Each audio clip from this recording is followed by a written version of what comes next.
Assalamualaikum warahmatullahi wabarakatuh. My name is Nur Atira binti Muhammad Khairuddin. My matrix number is 076419. So I'm going to present our case study 2, which is customer churn prediction. The introduction: customer retention is key in the competitive telecom industry. Companies spend heavily to gain new customers, making churn reduction essential. So churn occurs when users stop using a service. It is influenced by factors like pricing, service quality, contracts, and customer support. So business intelligence and data mining help uncover patterns in customer behavior. This report used real telecom data to predict churn and generate business insights. So the goal is build an accurate model to predict churn and support strategic decisions. Next, problem identification and objectives. The telecommunication industry faced a critical issue such as customer churn. Retaining existing customers is significantly more cost-effective than acquiring new ones.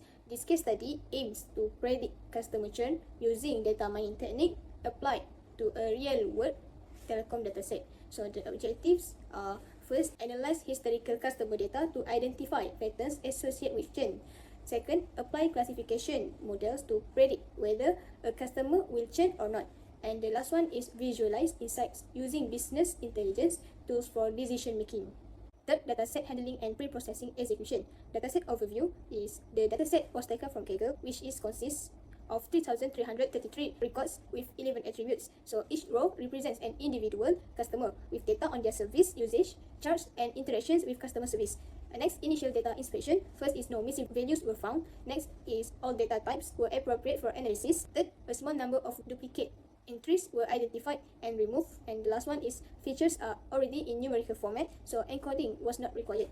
And the last is data cleaning steps. First, remove duplicate records to avoid model bias. Second, outliers in the day-means feature were detected using the interquartile range, which is IQR method, and excluded to ensure robust modeling. And the last one is standardization of numerical features was applied using standard scalar from scikit-learn to normalize scale-sensitive algorithms. So for this step, I use a Jupyter notebook to make a data cleaning and pre-processing. Assalamualaikum warahmatullahi wabarakatuh. My name is Ainu Syarayu binti Razli and my matrix number is 077235. I will present two parts for this case study. First one is selection and implementation of data mining technique. We use three classification models. First, logistic regression, which is simple and interpretable. That is good for baseline result. Second, decision tree, which split data using decision rules. That is easy to explain but can overfit. Lastly, random forest, an ensemble of decision trees that is more accurate and less prone to overfitting. Now, let's go through the step-by-step implementation of our churn prediction project. First, we started by importing the necessary Python libraries, including pandas for data handling and scikit-learn for machine learning and evaluation. Next, we loaded the dataset using pandas. The dataset name telecom_churn.csv contained 3,333 records with 11 attributes. All features were already numeric or binary, and there were no missing values. We also checked for duplicates and removed them to avoid bias. We then inspected the data. Outliers in the day-means column were detected using the interquartile range method and removed to ensure the model was not skewed by extreme values. After that, we proceed with feature and target selection. We define X as the features, which include all columns except churn. The Y variable was assigned to the churn column, which is our target, where 1 indicates as churn customer and 0 means retain. The next step was the trend test split. We use scikit-learn's trend_test_split function to divide the data into 80% training and 20% testing sets. A fixed random set was used to ensure consistent result. We applied feature scaling using standard scalar, but only for logistic regression since it is sensitive to feature magnitude. Tree-based models like decision tree and random forest were trained on the original unscaled data. Now, for model training, we train three classifiers. The first one is logistic regression that using the scaled data with max_iter increase to ensure convergence. The second one is random forest that trained on unscaled data. The last one is the decision tree, also trained on unscaled data. After training, we made prediction on the test set for all three models. We then move on to evaluation. We use multiple performance metrics, including accuracy, precision, recall, F1 score, confusion metric, and the classification report. These metrics help us understand how well each model was performing, especially in identifying customers who were likely to churn. The conclusion is each model was trained and tested using an 80/20 data split. Logistic regression used the scaled dataset. Random forest and decision tree were trained using the original unscaled data. We go through the result of the three models first.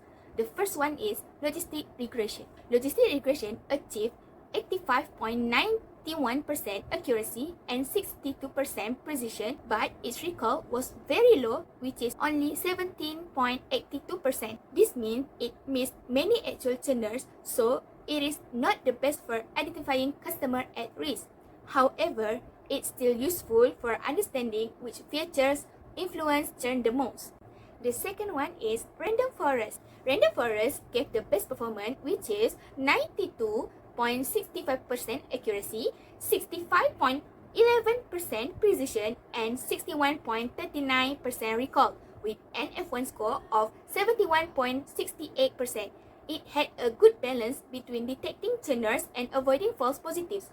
It also provides features important, which helps businesses focus on the key risk factors. The third one is decision tree. That gave 87.55% accuracy with decent precision and recall. It's easier to understand and explain to non-technical teams. Even though it didn't perform as well as random forest, it still provides useful decision rules. Overall, random forest is the best model because of its high recall and precision. In churn prediction, recall is very important because we want to catch as many churners as possible. For business use, random forest can help identify high-risk customers and guide retention strategies. Meanwhile, logistic regression and decision tree are still valuable for interpretation and presentation. Bismillahirrahmanirrahim. Assalamualaikum warahmatullahi wabarakatuh. My name is Adi Afrizal bin Johani. I will present the part for business intelligence dashboard and quality and precision of interpretation.